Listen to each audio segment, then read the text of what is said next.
ಈ ಕೊಲೆ ಕೇಸನ್ನ ಮುಚ್ಚಿ ಹಾಕೋದಕ್ಕೆ ಡಿ ಗ್ಯಾಂಗ್ ಖತರ್ನಾಕ್ ಪ್ಲಾನ್ ಅನ್ನ ಮಾಡಿದೆ. ರೇಣುಕಾಸ್ವಾಮಿ ಮರಣೋತ್ತರ ಪರೀಕ್ಷೆಯಲ್ಲೇ ತಿರುಚುವಂತಹ ಷಡ್ಯಂತ್ರವನ್ನ ನಡೆಸಲಾಗಿತ್ತು. ವಿನಯ್ನಿಂದ ಮರಣೋತ್ತರ ವರದಿಯನ್ನೇ ಬದಲಿಸೋ ಪ್ಲಾನ್ ನಡೆದಿತ್ತು. ಹಾಗಾದ್ರೆ ಡಿ ಗ್ಯಾಂಗ್ ಆರೋಪಿಗಳ ಪ್ಲಾನು ಫೇಲ್ ಆಗಿದ್ದು ಎಲ್ಲಿ, ಹೇಗ್ ಫೇಲ್ ಆಯಿತು? ಏಷ್ಯಾನೆಟ್ ಸುವರ್ಣ ನ್ಯೂಸ್ನಲ್ಲಿ ಎಕ್ಸ್ಕ್ಲೂಸಿವ್ ಆದಂತಹ ಮಾಹಿತಿ. ಪವಿತ್ರ ಗೆಳತಿ ಸಮತಾ ಹೇಳಿಕೆಯಲ್ಲಿ ಷಡ್ಯಂತ್ರ ಬಯಲಾಗಿದೆ. ವಿಕ್ಟೋರಿಯಾ ಆಸ್ಪತ್ರೆಯಲ್ಲಿ ಅಸಿಸ್ಟೆಂಟ್ ಪ್ರೊಫೆಸರ್ ಆಗಿದ್ದಾರೆ ಸಮತಾ ಪತಿ. ಸಮತಾಗೆ ಕರೆ ಮಾಡಿ ವಿನಯ್ ಸಹಾಯ ಮಾಡೋದಕ್ಕೆ ಹೇಳಿದ್ದ. ವಿನಯ್ ಮನವಿಗೆ ಒಪ್ಪದೆ ಸಮತಾ ಫೋನ್ ಕಟ್ ಮಾಡಿದ್ರು.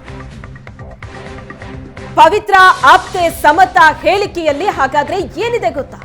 ಕಿಡ್ನಾಪ್ನ ನಂತರ ಪವಿತ್ರಾಗೆ ದರ್ಶನ್ ಕಾಲ್ ಮಾಡಿದ್ದ. ಶೆಡ್ ಬಳಿ ಹೋಗೋದಕ್ಕೂ ಮೊದಲೇ ಸಮತಾಗೆ ಪವಿತ್ರ ಕರೆ ಮಾಡಿದ್ರು. ಶೆಡ್ ಬಳಿ ಹೋಗಬೇಡ ಅಂತ ಸಮತಾ ಬುದ್ಧಿವಾದ ಹೇಳಿದ್ರು. ಈ ವೇಳೆ ಪವಿತ್ರ ಮನೆಗೆ ದರ್ಶನ್ ಎಂಟ್ರಿ ಆಗಿದ್ದಂತೆ, ದರ್ಶನ್ ಬರ್ತಾ ಇದ್ದಂತೆ ಪವಿತ್ರ ಕಾಲ್ ಕಟ್ ಮಾಡಿದ್ಲಂತೆ.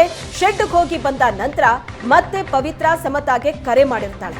ರೇಣುಕಾಸ್ವಾಮಿ ಕೈಯಲ್ಲಿ ಸಾರಿ ಹೇಳಿಸಿದ್ರು ಅಂತ ಪವಿತ್ರ ಸಮತಾಗೆ ಹೇಳಿರ್ತಾಳೆ. ವಾಟ್ಸಪ್ ಕರೆ ಮಾಡಿ ಈ ಬಗ್ಗೆ ಪವಿತ್ರ ಸಮತಾಗೆ ಮಾಹಿತಿಯನ್ನ ಕೊಟ್ಟಿದ್ರು. ಜೂನ್ 9ರ ಸಂಜೆ ಹೋಟೆಲ್ಗೆ ಹೋಗಿದ್ರು ಪವಿತ್ರ ಮತ್ತು ಸಮತಾ. ಒಟ್ಟಾರೆ ಸಮತಾ ಸ್ಟೇಟ್ಮೆಂಟ್ ಏನಿದೆ ಈ ಬಗ್ಗೆ ಹೆಚ್ಚಿನ ಡೀಟೇಲ್ಸ್ ಅನ್ನ ಕೊಡ್ತಾರೆ ನಮ್ಮ ಪ್ರತಿನಿಧಿ ಹರೀಶ್ ನೇರ ಸಂಪರ್ಕದಲ್ಲಿದ್ದಾರೆ.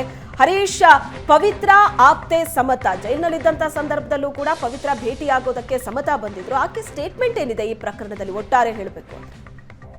ಈ ಒಂದು ಪ್ರಕರಣದಲ್ಲಿ ಕೊಲೆ ಆದ ಬಳಿಕ ಬೆಳಕಿಗೆ ಬಂದಂಥದ್ದು ಈ ಸಮತಾ ಹೆಸರು. ಪ್ರಕರಣದಲ್ಲಿ A1 ಆರೋಪಿ ಆಗಿದ್ದಂಥ ಪವಿತ್ರ ಗೌಡಗೆ ಈ ಸಮತಾ ಸಾಕಷ್ಟು ಅಂದರೆ ಎಲ್ಲ ವಿಚಾರದಲ್ಲೂ ಆಪ್ತೆಯಾಗಿರ್ತಾಳೆ.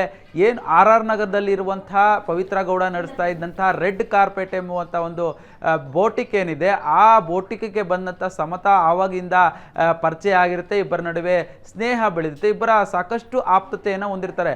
ದರ್ಶನ್ ಜೊತೆಗಿನ ಪ್ರತಿಯೊಂದು ವಿಚಾರವನ್ನು ಪವಿತ್ರ ಗೌಡ ಸಮತಾ ಬಳಿ ಹೇಳಿಕೊಂಡಿರ್ತಾರೆ. ಈ ವಿಚಾರವನ್ನ ಅಂದ್ರೆ ದರ್ಶನ್ ವಿಚಾರ ಏನಾದರೂ ಬಂದ್ರೆ ವಾಟ್ಸಾಪ್ ಕಾಲ್ನಲ್ಲಿ ಮಾತಾಡ್ತಾ ಇದ್ರು ಅನ್ನುವಂಥ ಒಂದು ಹೇಳಿಕೆಯನ್ನ, ಅಂದ್ರೆ ಈಗಾಗಲೇ ಕಾಮಾಕ್ಷಿ ಪಾಳ್ಯ ಪೊಲೀಸರು ಸಮತಾಗೆ ಒಂದು ನೋಟಿಸ್ ಕೊಟ್ಟು ವಿಚಾರಣೆಯನ್ನ ಮಾಡಿದ್ರು.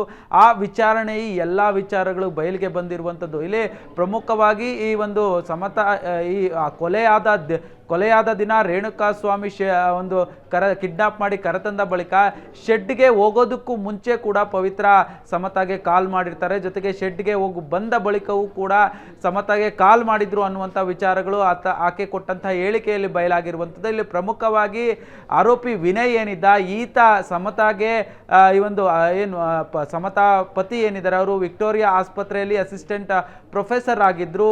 ಅವರ ಮುಖಾಂತರ ಈ ಒಂದು ಮರಣೋತ್ತರ ಪರೀಕ್ಷೆಯಲ್ಲಿ ಒಂದು ಸಾಕ್ಷ್ಯ ನಾಶ ಮಾಡೋದಕ್ಕೆ ಮುಂದಾಗಿದ್ರು ಅನ್ನುವಂಥ ವಿಚಾರ. ಆದರೆ ಇದಕ್ಕೆ ಸಮತಾ ಒಪ್ಪಿರಲಿಲ್ಲ, ನಾನು ಯಾವುದೇ ಸಹಾಯ ಮಾಡೋದಿಲ್ಲ ಅಂತೇಳಿ ಫೋನ್ ಕಟ್ ಮಾಡಿದ್ರು ಅನ್ನುವಂಥ ವಿಚಾರವೂ ಕೂಡ ಆ ಒಂದು ಹೇಳಿಕೆಯಲ್ಲಿ ಬಯಲಾಗಿರುವಂಥದ್ದು. Shweta, yes, thank you Harish ನಿಮ್ಮೆಲ್ಲ ಡೀಟೇಲ್ಸ್ಗೆ.